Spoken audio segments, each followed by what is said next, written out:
Hello, friends, and welcome back to Stories About Entitled People. Moral of our first story: never rely on companies being loyal to you reciprocally. You're literally a human resource to them. Also, never go to work when sick, especially if it's something contagious. Take a sick leave, get well, and don't subject your colleagues and the whole organization to whatever disease you've contacted. But before we begin, best way to support our channel is to leave comments, like and subscribe with the turned on bell so you don't miss the new video every single day. Received a formal written warning for being absent from work when I injured my knee. This happened in the UK about 12 years ago when I worked as a customer assistant in a large, well-known retail store. It's nothing big, but at that time I thought, okay, if that's how it is, then that's how I'll play it too. I'd been working for the company for 3 years and had not taken a single day off for sickness since I'd started working there. If I was feeling a little under the weather, I'd just go in and work through it whilst taking any medication if required. Here's where it takes place. I'd been playing football with friends on a weekend when I got tackled and felt a shooting pain in my knee. Instant, excruciating pain. I went to the hospital and got an x-ray, but nothing of concern was visible as there were no broken bones. I received painkillers and was referred for an MRI as I was still in pain. MRI results showed that I've got a partial tear to the ACL and would need time to recover. Initially, I'd notified my manager that I'd been injured and would not be coming into work. After a week of absence, I provided a doctor's note, as required, which signed me off from work for 3 more weeks. A month after the injury took place, I was able to hobble around and was going stir-crazy at home. My colleagues were keeping me updated on what was happening at work. I was aware that my manager was getting heat from senior managers for a member of the team having an extended absence, so I decided to go back into work. First day back, I'm informed that there will be a meeting for my absence. I attend the meeting with the union rep and go over the absence and the reason for it.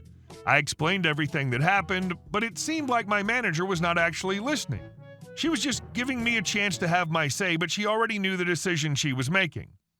The manager then takes some time out to make an informed decision on the outcome of the meeting. She comes back and tells me that because I've reached the trigger point for absences, she'll have to give me a written warning. That's simple. I felt betrayed and appalled at how I was being treated after all I'd put into the company. I also found out that the union rep I'd reached to support me was intentionally being unhelpful because she was friends with my manager. I had 7 days to make an appeal against the decision, so I started looking into the company's attendance policy. The first thing I noticed was that the trigger point is to trigger a meeting to review absences and not to hand out written warnings like the manager had stated in the meeting. I also realized that employees cannot receive a formal warning for their first absence. It must be an informal verbal warning first because the manager has to personally tell you about the attendance policy at that initial meeting and keep a record of it in order to escalate. Then I went through the rest of the policy and found a loophole which meant I could take 3 days off sick every 3 months without triggering an attendance meeting. I made my appeal and the initial decision was overturned, so no written warning on record.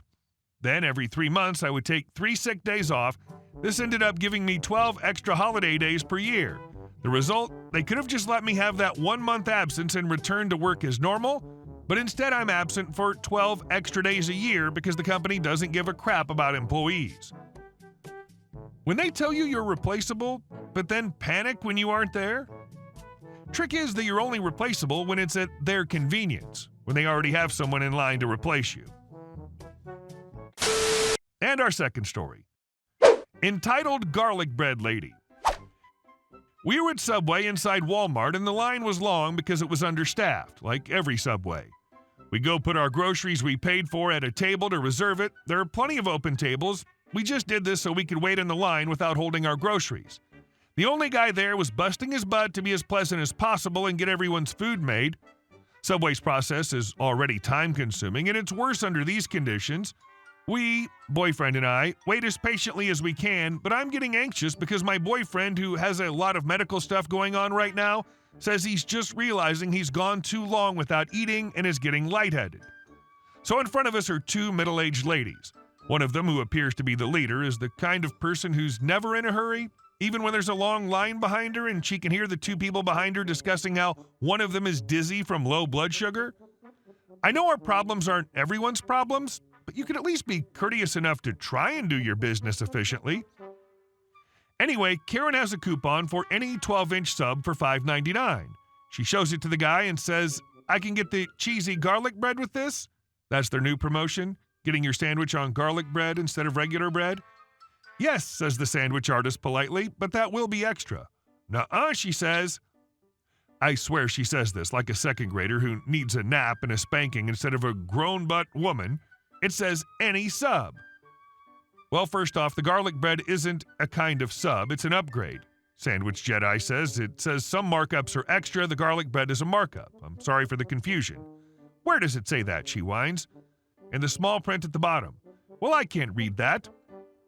You could have knocked me over with a feather. You're not exempt because you didn't read it. At this point, there's a quick conference between the two women about something totally unrelated. While Karen has been doing her impression of a toddler, her friend has been off at the Walmart cash register taking care of something. When the side conversation ends, Karen tells the sandwich artist what kind of sub they want. He asks if she wants it on the garlic bread, and she says yes. There's no mention of an upcharge. I can literally hear him deciding it doesn't matter. Fortunately, even though they're splitting a sub, these women want the exact same sandwich except the mayo. However, the mayo conversation takes about 9 weeks. Sure enough, when they're finally rung up, their total is $5.99 plus tax, no upcharge for the garlic bread. I'm not even mad, because it's at least getting her out of my way. Then, just to be slightly more annoying, the friend goes to fill her soda, and Karen goes and sits down at the table where our groceries are. Both my sandwich and my boyfriend's sandwich are already made because we don't drag our butts wasting other people's time. So by the time she sits down, my boyfriend's already paying, so I can walk away. I say in a voice that's intentionally fake nice, "I'll just get our groceries out of your way." Both women exclaim that they didn't see the paper bag filled with groceries sitting in plain sight. They say they're very sorry. Whatever, the table thing wasn't really Karen, but it was super entitled and annoying. They wanted that particular table, even though many tables were open, so they just sat there. The point is, you can't claim that terms and conditions don't apply to you because you can't read them, not even if your eyesight's so bad you can't see groceries 20 inches away from you. Edit. Forgot to add that while her garlic bread was toasting, she started complaining, first to the sandwich guy, then to us, about the price of a bag of chips. I pointed out that it wasn't much more than what the same size bag cost over in the Walmart grocery.